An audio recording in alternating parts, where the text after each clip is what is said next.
John and Yeah. Marilyn. You ready? Yes, sir. Anytime you are.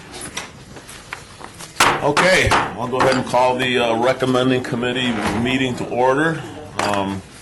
That's item number 1. We are in compliance with the open meeting law, correct? Yes, yes. And you guys are all ready to go? Yes, sir. Okay. Item number 3 is bill number 2012-2, an abeyance item for possible action, establishes the meaning of allowing the use community garden in certain residential, commercial, and industrial zoning districts. Were we going to, were we supposed to obey this or something? It's a simple one. Fun fact with the Department of Planning, in speaking with Councilman Barlow, he would like to hold additional public input on this item and has requested that we do hold this item in abeyance for 60 days. 60 days, okay. Mr. Chairman, I move that we obey unless public testimony is required. I'll go ahead and ask for that first. Okay. Okay, this is a public hearing. Anybody wishing to be heard? Okay, I'll close the public hearing. Councilman Coffin. Mr. Chairman, I move we obey bill number 2012-2 for 60 days, or the recommending committee closest to 60 days. Okay, motion on the floor. All those in favor? Aye. Aye. Opposed? Okay, that motion carries. Item number 4, bill number, and also all the bills that move out of committee today will be eligible for adoption at the March 7th City Council meeting. This is the last recommending committee in this room. Ta-da. Wow. Goodbye. Bill number 2012-6 for possible action continues to authorize on a temporary basis the waiver of the origination charge for new urban lounge and tavern limited licenses proposed by Flynn Fagg, Director of Planning. Flynn. Department of Planning. We began doing waivers of the origination fees for both our tavern limited licenses and our urban lounge licenses starting in February of 2010. Due to the success of the program and the priorities of the City Council, we would request that we continue this waiver for another year. And so this would be through February of 2013. Very good. This is a public hearing. Anybody from the public wishing to be heard on this item? Okay, seeing none, I'll close the public hearing. Councilman, Yeah, Mr. Chairman, I don't have any questions. I just have a comment to make before I make a motion, which I will make a motion to authorize. We are, those of you who don't know, I don't know if any press are here, but they should be aware of the fact that we've been stymied right now by the new regs from the Gaming Control Board and Commission on licensing these urban lounges. We don't have a problem with the Tavern Limited, or at least the ones in Fremont East, but we have a problem in our 18B district now. We cannot put any more in.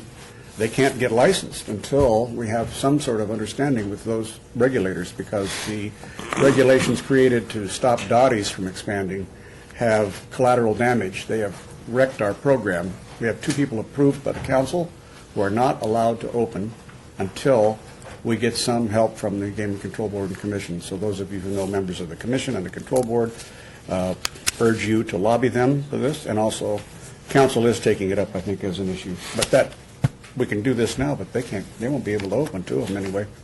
So no gaming allowed until they have kitchens, if you can imagine. Anyway, Mr. Chairman, now after that speech, I will now move to approve bill number 2012-6. Okay, motion on the floor. All those in favor? Aye. Aye. Opposed?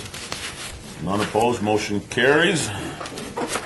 Item number 5, bill number 2012-7 for possible action revises the requirements regarding the release of feral cats, authorizing their release to qualifying feral cat colonies, sponsored by Councilwoman Tarkanian. And looks like you would like to speak on this item. If I'm available, if there's any questions. Did you want to explain? Yeah, I mean, why don't you just go ahead and give us an explanation of it? Basically what Go ahead and this is- identify yourself too, Tim Chief. Shatler, Detention and Enforcement. The city has had a feral cat ordinance on the books for several years, but what we're wanting to do with this is to bring it more in line with what the county is currently doing. The county has a central sponsor that oversees the program as opposed to their animal control unit, and it's been a successful program. to date. There are a number of people here that are available to speak, if you'd like to speak to anybody else as well in support of it. So just describe what does this ordinance cause to happen? Well, feral cat colonies are colonies of cats that are not, basically they're just wild cats. And they congregate in certain areas. People tend to start to feed them and they take care of them. So this kind of organizes that process where we can kind of keep track of them, make sure that they're getting spayed and neutered so they don't continue to multiply, which is what happens now, and to try to get a handle on the whole feral cat population going into the foundation and ended up getting euthanized because typically they're not animals that are able to be adopted out. Any questions? Yeah, I do. Chief, I'm familiar with this because we have a lot of ferals, and in fact, we take care of some in an unofficial colony at our house. But, you know, the dog problem is, everybody knows about the dog problem, as people have abandoned their homes and left town and left the pets. But there's many more cats than dogs that have been abandoned. So they're not really wild. They're frequently abandoned, and, of course, the progeny then of both the abandoned and the wild ones. We end up just with... Do you have a total number out there that you can guess? Oh, no, I don't know. I know there is an issue with it. We impound lots of dogs from houses that are abandoned and cats as well. But I don't know the numbers that we've been getting on those in comparison to dogs. Now, people feel more free, I think, to let cats out because they can fend for themselves better than dogs. They're better at jumping fences. I think you're right there. Yeah, okay. Well, thank you. This is a public hearing. Anybody from the public wishing to speak on this item? Go ahead. Yeah, just come on up here, grab that one seat by the microphone, and state your name, and Sure. go ahead and My say name what is you want. Jana Wright. I'm a resident of Ward 3, and I'm here today in support of this ordinance that amends Title VII in the language regarding feral cats. I ask the recommending committee, Animal Control, and the City Council to consider making a few minor changes to the proposed ordinance. On page 3, 7.12.030, What line? Hold on one second. Let's catch up with you. On page 3, what line? Is it? The Line one that says- 13, 7. Okay, very good. that says IV in parentheses. Maintain no more than 12. Oh, 4, Roman 4. Right, Roman numeral 4. It says maintain a photograph of the cat. Okay. I'm asking all parties to consider changing that to maintain a written description of the cat, and a photograph of the cat is encouraged. And I'll interject there. We chose to strike that photograph from the ordinance. It's going to come up in an amendment that Val will read here shortly. I don't know when We should have been given the amendments at the same time, don't you when think? that's appropriate, Val. Well, why don't you go ahead and talk about that item? You have a First Amendment in front of you on this bill. It does two things. It takes out the requirement to maintain a... Okay, let's just talk. Let me stop. Did you have a problem? Well, I just want to make sure that if you've just redrafted the bill, in essence, with the new amendment, we should be discussing the amended bill then. What do you think? That's what we're doing. But he and I are looking at the salmon color here. So we are looking at, is this the one, 2012-7? Is that right? Okay, all right, so, It should say at the top right-hand corner, First Amendment. It does on the now. amendment. Okay, now, so that's not in our books. okay, so where are you then, Val? Page 3. Page 3. The notation indicated that number 4 comes out. Number 5 becomes number 4. That's the one change you find in the First Amendment. The second change, there are two places where it talks... Ma'am, hold one second. Did you see that? Yes. Oh, you're okay with that? Right, he's saying that they're deleting, asking for the picture, so Okay, so excellent. you're good with that. Okay, so we got that out of the way, right? Okay, so let's go ahead and continue on with your public comment. Okay, on page 3, number B is in boy. Number 1, I'm asking that they change the releasing organization has notched the ear of the cat to the releasing organization has ear-tipped the cat. So you would rather have ear tip the Notch, I think when I think of notch, I'm thinking of taking a little chunk out of the ear. Okay. And the recognized symbol that a feral cat has been vaccinated and neutered and returned to their colony is a straight across ear tip. To me, it's not a deal breaker, it's Okay. just, I think we use ear tipped in other parts Right. of the ordinance, so I don't know why that would be an issue changing that. Okay. and then Val, my Val, final, can we Absolutely. fix that? Okay, we'll go ahead and fix that. Go right and ahead. my final suggestion on page 3, number B, number 2, change line 23, the wording that has notify the animal regulation officer in writing of the location of the cat to has notified the central sponsor. Take out the first animal regulation officer because on line 24, it goes on to say unless it was released to an animal regulation officer. Do you have this language in writing, Janet? Yeah. Have you prepared?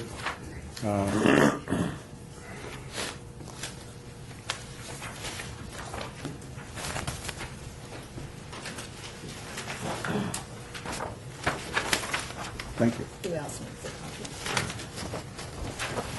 Let's notify the central sponsor. Okay. Chief, are you okay with those? Let's see, what would be the point of it? What's the purpose of it, Don?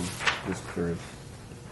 Basically, the Yeah. goal, I think, of the ordinance is to take animal control out of the equation somewhat. In Clark County, because we have a central sponsor, there was a lot of trust issues on, people didn't trust animal control. Those bridges are being crossed and more of a comfort level with animal control, but people were worried about having a colony, registering it with a central sponsor. That was okay, but anonymity was important to them so that animal control might know them as a number, case number A795, but not that Jana Wright on Bracken Street has a 12-cat colony. Okay. I think that's fine. You're okay with that, Chief? Val, is that look okay to you? Yes. Okay. Do you have a copy? All right. Yes. So we can go ahead, we're okay with making those three changes? All right. And I just want to point out that the other change that we had made in the First Amendment is to, in the definition of sponsor on page 2, and then later on, I believe it's page 6, line 8, you're adding in the word individual, so that an individual can be a sponsor as well as a animal rescue or care society. Okay. That's consistent with what. I have a question. Thank you for your comments, man. We'll go ahead and take it, let me just continue on with the public hearing. Anybody else wishing to be heard? Go right ahead, come on up, state your name. Karen Lane, Las Vegas Valley Humane Society. Council members, I want to thank you so much for allowing us to be here today to talk about this. The Las Vegas Valley Humane Society has been working for the last 2 years to try to get these changes to your current colony registration done, and we think that this is, this is very extremely important. I would just echo what Jana Wright has said to you about some of the changes, and also point out on page 6, on line 21. Are you looking at the amended version now from the legal division, or See, no, at I the guess original I'm bill? looking at the original, I'm looking at 7.22.040. So that, instead of looking at the actual Actually, page number, that's just- that has nothing 7.22.0.0, and it's going to be line 21 Okay. and line 27. All right. Now, am I understanding correctly that this should be, that this is where we're talking about the responsibilities of the sponsor?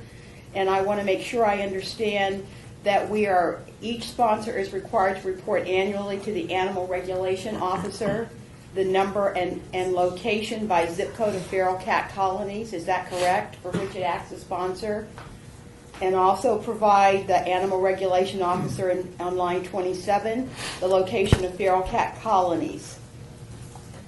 It was my understanding that the whole purpose of the central, where feral cat colonies have regularly failed to comply with this chapter. So I just want to make sure I'm understanding that you are asking the sponsors to take on those tasks. Is that correct? Let me just make sure I'm reading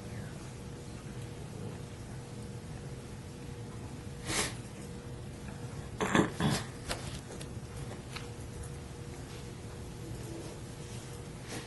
The reason I asked that question is in Clark County, and I'm going to have Keith Williams address that.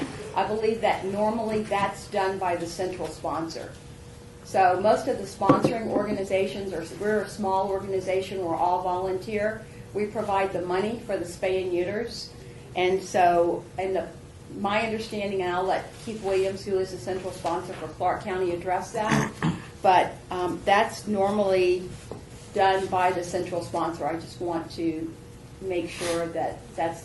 Yeah, we want it to be in line with the county ordinance, and so Val, if that's how the county ordinance... Yeah, I think the county ordinance reads the way ours does. We wouldn't have made something up. But if the county is choosing to follow something other than its ordinance and having somebody else do that, I don't care if we leave it the way it is or we change it to what's actually happening. Okay, I mean, and that would be But this comes fine. from the county ordinance. Okay, I want to make sure, because I know that what we normally do is Keith, we give the information, it's registered. Keith Williams, who's the central sponsor, maintains that. Just want to make sure, so we're, I think we're as not long doing- as the city of Las Vegas and Animal Control has access to these records, where they're at, who has them, how many there are, then I think we're fine with it going to the central sponsor as long as there's some language in here that gives us the ability to have those records ourselves. Okay, Have access to those records ourselves. all right, so I think we can work it out. Yeah. Okay, very good. Well, those are the issues. Those are the only issues I have, other than the ones that Janet Wright has already indicated. And again, council members, we want to thank you so much for doing this. We think, we are seeing changes now. We think we are making a big difference in what is happening in this valley in terms of the animals that are impounded in local shelters. And we think this program is a very important step in that direction. Thank you very much. Thank you, ma'am. Anyone else wishing to be heard on this item? Was there any comment on the size of the colony, the limit at 12? No one yet. I'll address that. That'll be Keith will. I'm Keith Williams. I am the central sponsor under Clark County's 10.06 ordinance for the feral cat colonies.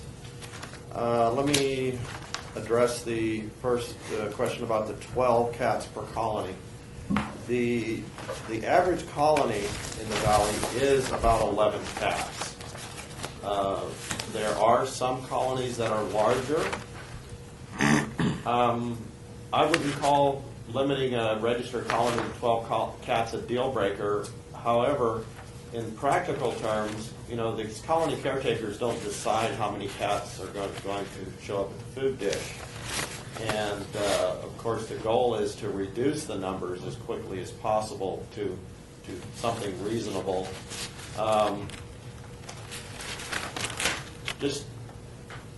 I can understand the desire to keep the numbers down and even to specify a number, but as a truly practical matter, I don't see it terribly useful. It's like with the photographs, as a practical matter, it's not nearly as useful as it might seem. Like I said, if someone comes to me with 20, 30, 50 cats and say, I want to register my colony, if I can't register my colony, they're just going to continue to breed out of control.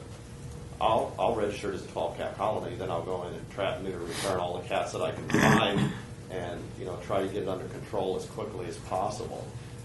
But I would hate to put someone in the position of saying, okay, I can have 12 cats in my colony. What do I do with the other 12? I guess what our intent was behind this is we're trying to balance the person that's living next door to the colony that has 50 cats or 20 or 30 or whatever, and then the people that want to take care of the feral cats, and so that's why we put a number to it. And there is in the county ordinance and in your ordinance there is a mechanism Yes, for on page 8. nuisance colonies. Page 8, there's a... If the colony is completely out of control and causing tremendous complaints among the neighbors, there is a mechanism for dealing with that. It's not triggered by numbers. It's triggered by complaints and issues and behavior problems and things like that. So how's the county ordinance? Do they have, is that 12 cats in the county? They do not have a There- number it's unlimited. specified. Okay. Mr. Chairman? Sure. I raised this issue in discussions with Tim and others about the inconsistency between this and the county. They made a fairly convincing argument for the idea that there has to be a method of enforcing, but I also cling to the belief that we can't tell how many cats are going to be in a colony at any given time, or day, or month even, so it's really impossible to count them. But I like the idea that language is in here that does cover the eventuality, should there be a lot more than that, and that is on page 8. Because you have the complaint ability, we have the ability to solve it by complaint, but I think it's unrealistic to have a limit, a flat numerical limit on them, and I don't know how you enforce that. And that's a problem. I just don't know. If there was anybody that could testify to the reality of having a hard number limit, that I might support it, but I can't support just having a number there. So Keith, are you suggesting a larger number or just I'm suggesting no number. no number? Like I said, if there are behavior issues with the colony that would be driven by excessive numbers of cats, there are Page 8 other stuff, yeah. mechanisms to address that. Okay. Orlando, do you have a comment on that, or? Okay. Well, again, I can only tell you, we can't control how many are in the colony, you just don't know. No, I think, as they're stating, like I said, our intent was to try to balance it and not have the colonies growing out of control there. Mayor Pro Tem, in a lot of our ordinances, we do have limits on, house sizes, how many you can have per house, et cetera, like that. Not comparing humans to animals, but there are some kind of limits. Well, we have limits on animals as well that can be at a residence, that you can actually have at a residence. So, it's just contrary to that. You want to add something, Karen? Come on up to the podium. Come up to the podium. Yes. I mean, it's, Help me out here. I don't know for sure whether we should have a number or not. It sounds like you say it's not a deal breaker, so I'm trying to balance this between the feral cat folks and our chief trying to do their job. So what's the balance there? I'm Karen Lane, President of Las Vegas Valley Humane Society. I know that this has been an issue. We've talked about this, and it's been kind of a crazy morning. So this is one area that I did forget to mention. I will say this to you: we most of the time pay our organizations, C5, the Las Vegas Valley Humane Society, Heaven Can Wait, we pay to spay and neuter these cats. So when we get a call about a colony, I can assure you that the first thing that we do is we look at what is going on in that situation. And I will tell you that if I see that this person it's not about a colony, it's about hoarding, then I'm probably going to contact animal control. Because what we find out is when we have a hoarding situation, as an example, and that's where you're going to have really large numbers, you're never, and I think Keith can address this as well, you're never ever going to be able to get that person to let you take all those cats and get them spayed and neutered. Judy Erickson with Heaven Can Wait is a great person to talk about this, because we've had these situations where that people give us the cats piecemeal. They really don't want to work with us. They pretend to be helping out. And so we have become very good, and I say that as a sponsor, at looking at these situations and making a determination of whether or not we can get the situation under control. Most of the time, some of these places are not in residences. They're actually in businesses where people have started, the employees have started feeding, and it's gotten out of hand. And so we can easily work with them, because what you want to do is you want to get every cat in that colony spayed and neutered. That's the key. And if you say, for example, okay, you can only register 12 cats, what's that person going to do? That person is probably only going to spay and neuter 12 cats. And that's not what we want by this feral cat colony. So are you in favor of the 12? I'm not in favor of the 12 cats. I'm in favor of deleting that and letting the sponsors deal with this issue. Because remember, it's going to be the sponsors, when the complaints come in, that are going to have to resolve that issue working with animal control. And I think that's why the sponsors are so important in this. Let the sponsoring organizations deal with it, and Okay. we will deal with it. Thank you. The only issue that I have is that if you have 12 cats in your house and someone complains about it, we come and we take care of that. That's an issue. There's an ordinance that prohibits that. And so to have someone that, now that I don't keep them in my house, I keep them outside, I can have as many cats as I want. And so, But if you know, and I know this is an issue that we run into with animal control. The thing about it is, if you get an inordinate number of cats, at some point or the other, and this is what I tell the people all the time, you've got to get that last female, because your neighbors are going to start to complain. If you don't have that colony under control, and believe me, when people see kittens, all of a sudden a colony that was fine, you see kittens and then people get really upset and they start calling animal control because they think, oh, they're going to keep having cats. So that's why we really work very hard and to try to deal with this situation and get all those cats spayed and neutered. So I think that's the issue. Thank you. And Mayor Pro Randall? Tem, basically, this is just another tool for enforcement. And if we eliminate the limit of 12 or whatever number you select, or if you do away with it, it's just one less tool that the code enforcement or animal control is going to have to go out there and enforce.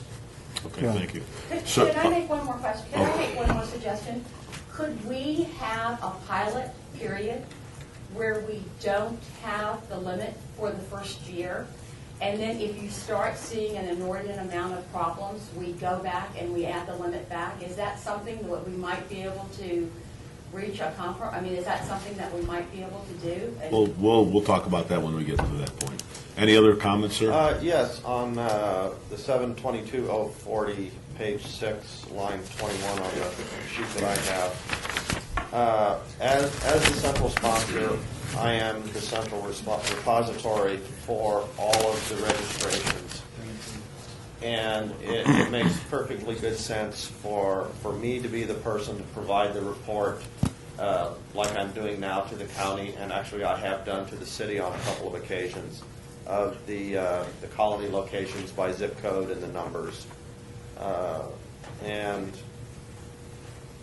And also with number 7 there, once again, I'm the central point of contact. You know, I'm the one dealing with the caretakers quite often and with the sponsor groups. And I can be that person in the middle. In the county, you know, my role very much is as the firewall / liaison between the colony caretakers who have a certain amount of trust issues with animal control and animal control who obviously has a certain amount of issues with the colony caretakers. You know, I work basically both sides of the fence. You know, I try to give the colony caretakers a comfort level to come out in the open, give us access to their cats, get these colonies under control. And I also provide the information to animal control that they need about specific problems, specific locations, so they have what they need to do their job.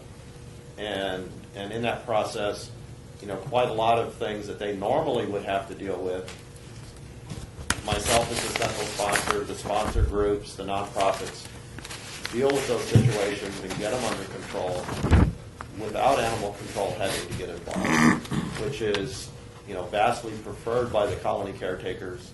It takes stuff off of their plate, and it seems to be working pretty well in the county. You know, there are situations, I get emails from animal control fairly regularly. Is there a colony at this location? This is what we're seeing there. And I say, you know, there is a colony there. What are the issues? I go in, resolve those issues if possible. Or I say, no, there's not a colony there. I've been getting complaints there. You're getting complaints there. You know, go in and do what you need to do to get this sorted out. 1006, the county ordinance, is not a hoarder protection act. If you're hoarding, if you've got 80 cats in your house and, you know, all your neighbors are screaming, 1006 is not going to help you. You would probably rather deal with animal control than me, because I have absolutely no sense of humor about those kind of situations. currently in Clark County altogether, you've got 449 registered colonies. 108 of those are in the city of Las Vegas. And those colony caretakers that have registered with me,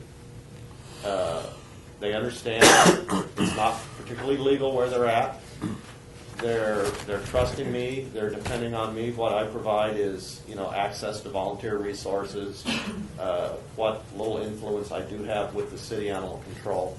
But this really shows that there is a demand for this.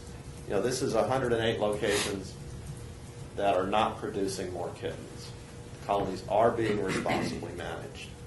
And that is what it's about. It's about responsibly managing these colonies, getting them under control, and what this ordinance brings to the table is some legal structure, a little bit of protection for these colony caretakers, something to give them the comfort level to come out, get the help they need to get these colonies under control.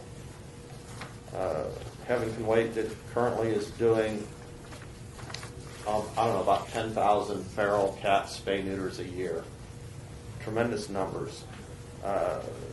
From the information that I get from LEAD, I can determine the percentage of the free-roaming cats that are ear-tipped, that have been through this program. Currently, it's between 5 and 6%. January of 2009, it was less than 1%. We're increasing at a rate of more than 1% a year. And January of 2009, this had been done underground for, 20 years. We're less than 1%. And it's taken off like crazy right now. We're really getting cats under control. What's the average number of cats in those 108 colonies in Las Vegas? Do you know? I didn't separate it out by Las Vegas, but overall in all my registered colonies, the average colony size is 11 cats. That means a lot of colonies are over 12 as it is. Well, there's also a lot of 2 and 3 cat colonies. So you got a lot of 12 and 15 and 20. That is correct. And Okay, anything else, sir? And it is working. I have a report here from the fine folks at LEAD. From 2010 to 2011, stray cat impounds were down 5.9%, and euthanasia of cats was down by 3.5%. It's a good start. We're going in the right direction, and I certainly appreciate all of your support and helping us make it work better. Thank you. Public hearing still opening. Anybody else wishing to be heard on this item?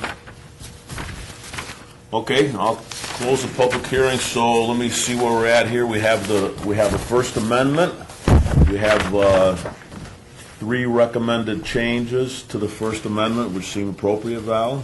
And the 12 cats issue is up in the air. I'm not sure where that's going, so I'll let you go ahead and make your motion. all right, based upon testimony and also based upon my practical experience with the colonies and with cats that aren't in a colony, you can have a nuisance with 6 cats and 8 cats. A neighbor can feel that the neighbor's got Bob Coffin's got 6 cats and they're all over my property. They can call and they can complain now, and you have the ability to enforce. We have the ability to enforce the nuisance regs as it stands if you have 6 or 8 cats. So I think putting a limit is not a good idea. I would move then to approve this this bill in the First Amendment with changes suggested here. Oh my gosh. Those 3. Well, those are the 3 in the First Amendment. Right No, there. so this is the. Yeah, plus the. Is this a Second Amendment then? These changes? Is that how we're going to do this?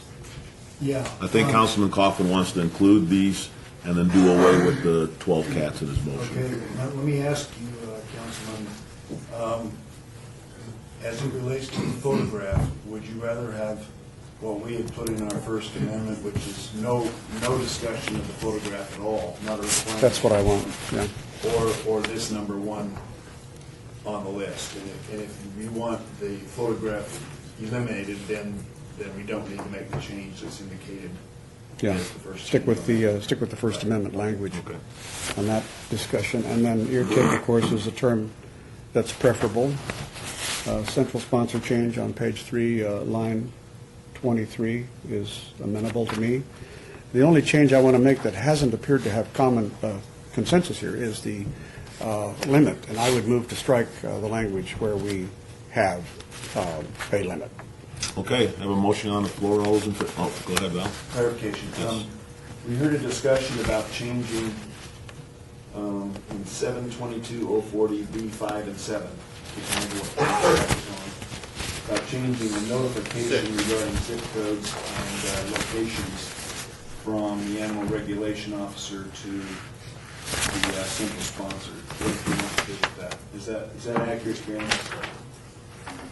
I think we're okay with that as long as we have the ability written in here to access to those Yeah, I would records. recommend that if we make that change, that I put in a provision that, at the very end, that allows us access not only to those two records, but to the third one on your list that talks about notifying the location of cats, so that Tim can always find out where those cats are. Okay. Is that part of your motion? Yes, it is. And then that motion, would also, you'll have to circulate this redrafted bill we're going to pass, or we're going to act on here, I guess, and so that all parties have a chance to see it before the March 7th meeting. Make sure. Okay, I have a motion on the floor. All those in favor? Aye. All those opposed? Motion carries unanimously. Thank you very much. Good job.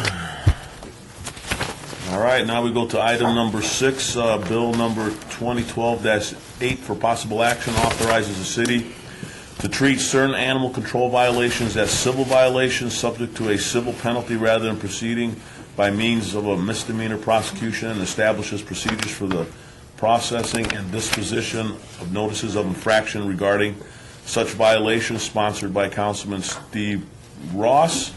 Chief, did you want to speak on this item? Sure, sir. This is also a First Amendment, so if you aren't looking at the one that says All First right. Amendment in the top right-hand corner, Find that. you're looking at the 118, okay, very good. What this does is currently we have a process within the city with our parking tickets, and we have a parking hearings process. So if someone gets a parking ticket, no matter what that parking ticket is, they go to a hearings master. It's binding arbitration. And so what we did is we took it out of the criminal courts, which most of these don't need to be in the case of parking and in the case of many of the animal control ordinances. So what we've done is we basically mirrored our parking enforcement hearings process with our animal control, many of our animal control ordinances. We left the most serious of them, the vicious and things like that, we've left those in the criminal court. We've taken out most of the other ones with regards to licensing and spay and neutering and things of that nature. Took those out of the criminal court, put them in this hearing process. We believe it'll probably take in the neighborhood of 300 to 500 citations out of the criminal courts and put them in this hearings process. The parking hearings process has been very successful, and that's why we chose to mirror it in this ordinance as well. So who's going to actually hear these then? Hearings master. So the same hearing, we have an agreement with the hearings master for parking hearings. They're going to hear these as well. Oh, okay. I have a question. Go right ahead. Why do hearing officers have to be attorneys? Well, I think we just want someone with a legal background in order to listen, because you're listening to evidence and proof, so I think that was the reason why we wanted that. Not just a layman, but someone who had a little background in legal process. Okay, I'm just thinking in very highly technical things like bankruptcy and other things. Trusteeships infrequently are not occupied by attorneys. They don't have to be because they become as I just skilled. think it's just a credential that we wanted them to have, just some background in doing this type of thing. Okay. Okay, go right ahead. Bill. I just, if you'd like, I will tell you what's in the First Amendment that's different from Very what's good. in the original bill. Okay. On page 3, we added to the list of qualifying violations, noise annoyance. I believe here's, Line 7. Page 3. yeah, page 3, we've added that at line 7. Okay. That's the noise, that's the barking dog. Very good. And then I believe the other change is on page 9 of the revised version. We originally had in there that if you pay within 30 days or you document and correct the violations, certain kinds of violations, you get a reduction.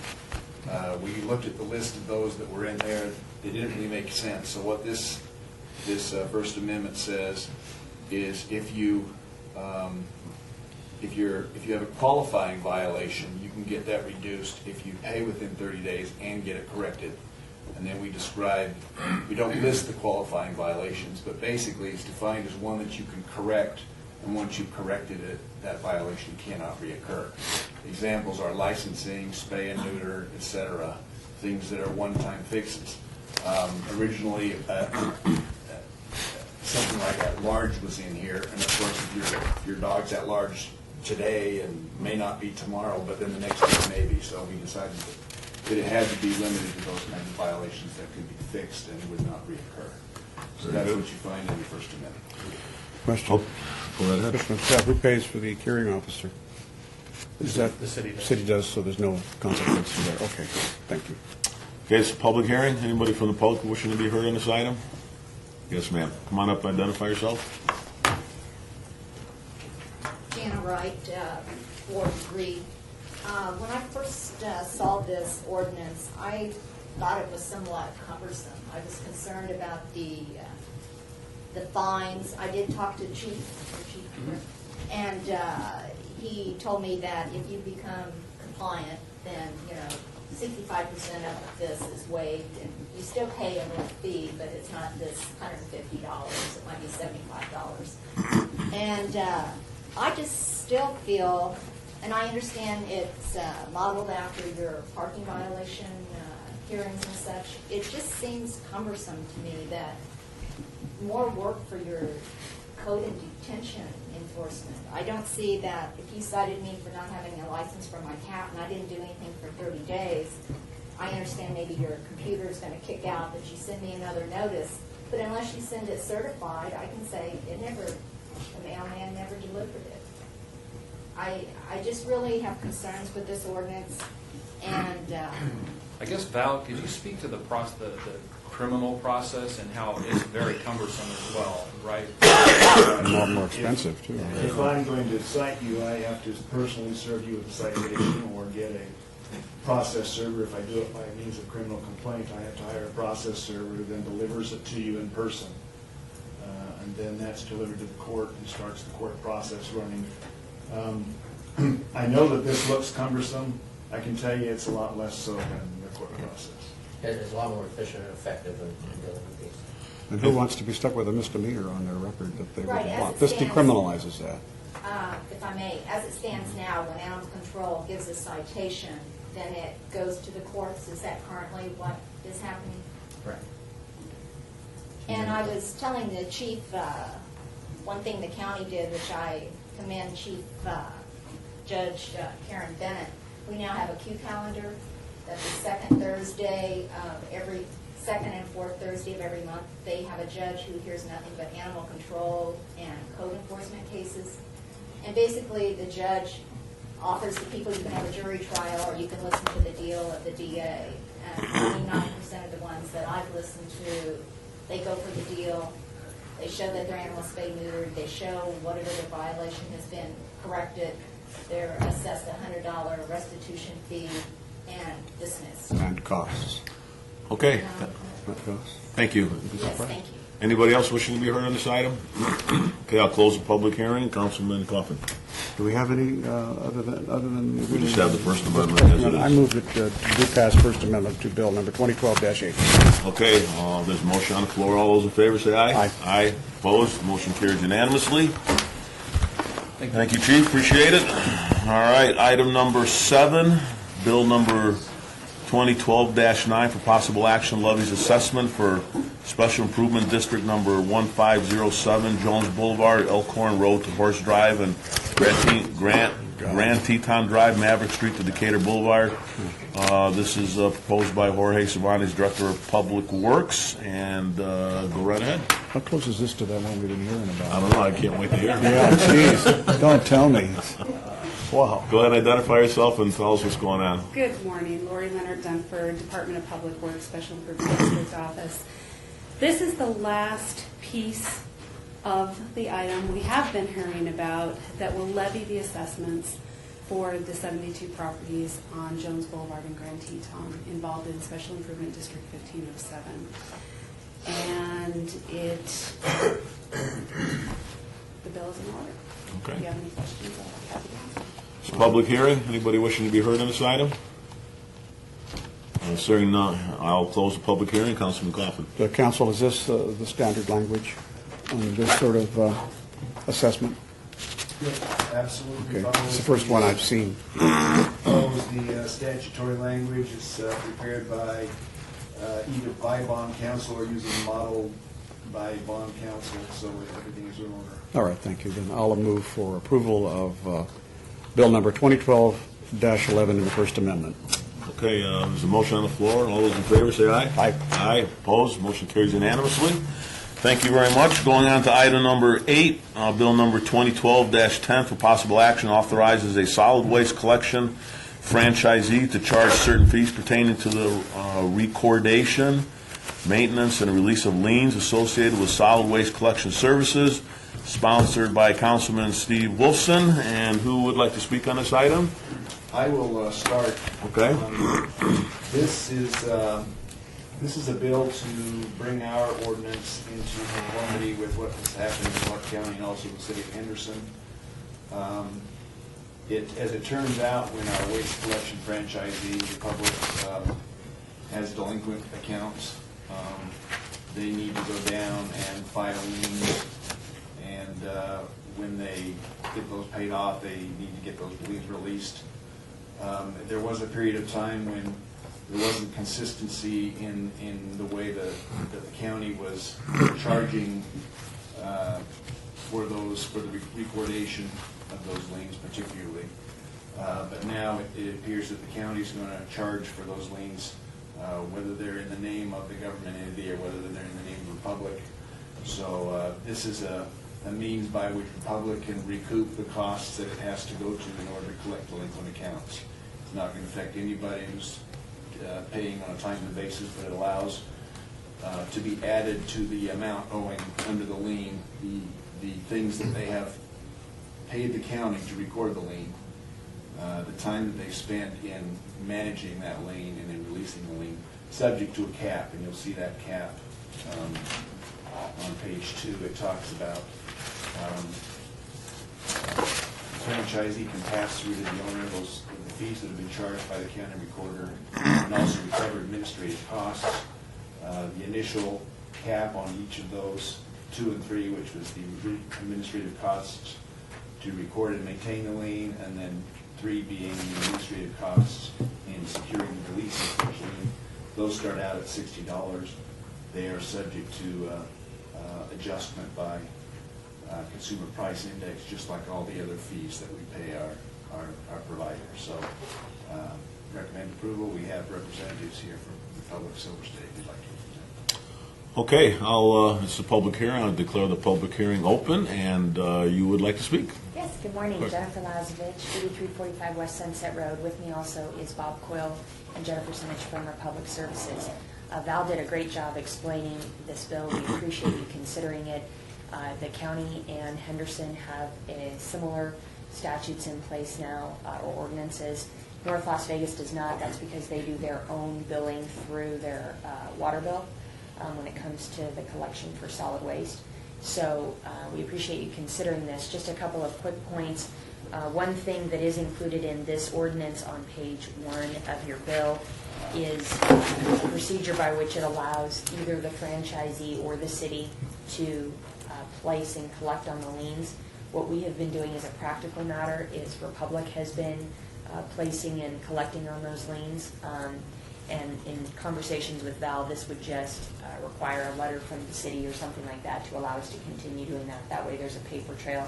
In our opinion, it's probably the smoothest way to have it continue with Republic actually recording and collecting on those liens, but obviously the city can make that determination. And then on page 2, with respect to the fees that are charged, just to give you an idea of what it is today's dollars, the cost that the county charges us to record and release a lien is $17. $17 to record, $17 to release. In sections 2 and 3, as Val explained, Republic has an administrative internal fee. For each of those fees, we're allowed to charge up to $60.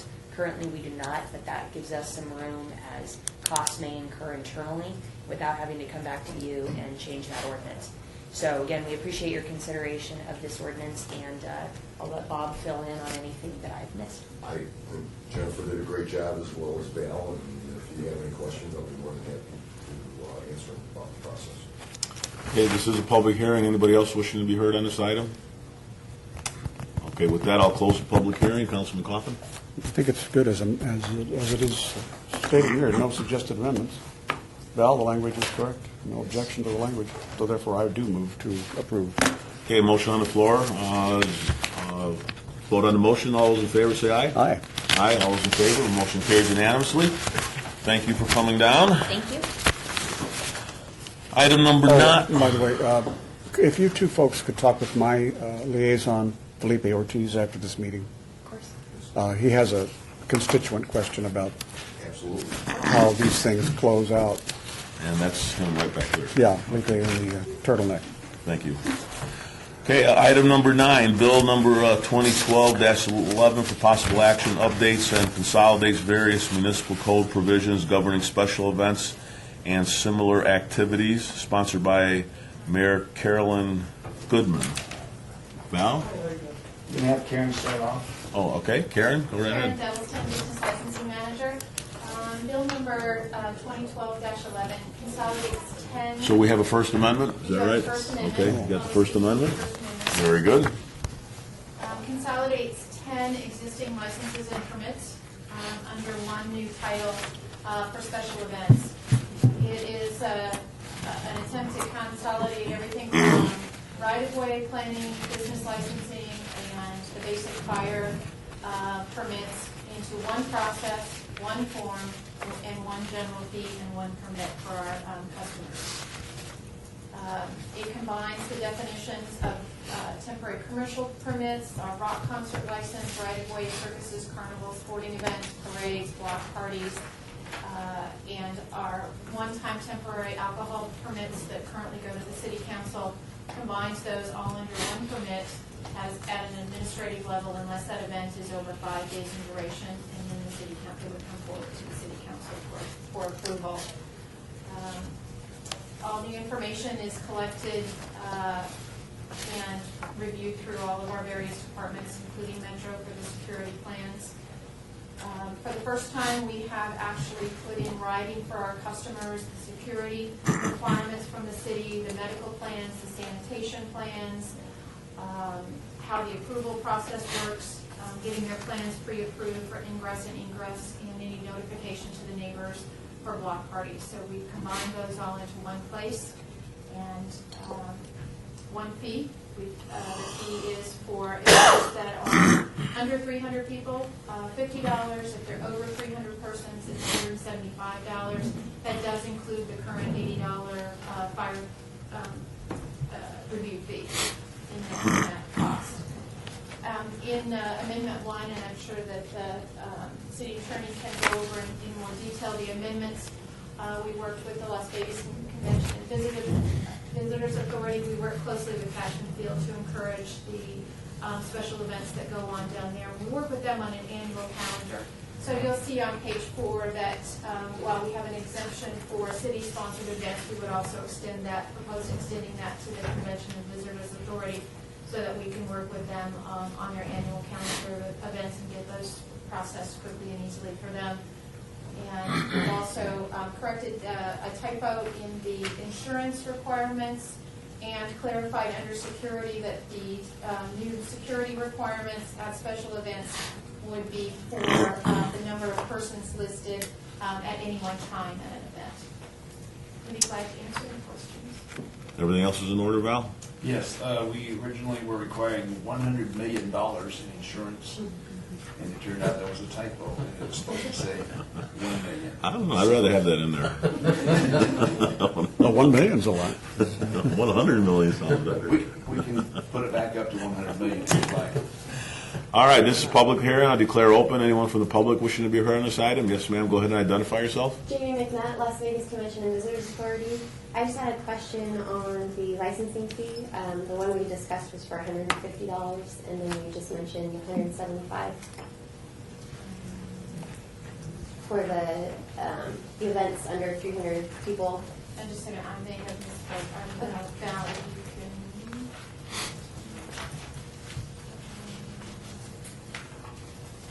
Looks like that's on page 6 at the bottom. Page 6 in the middle, 175.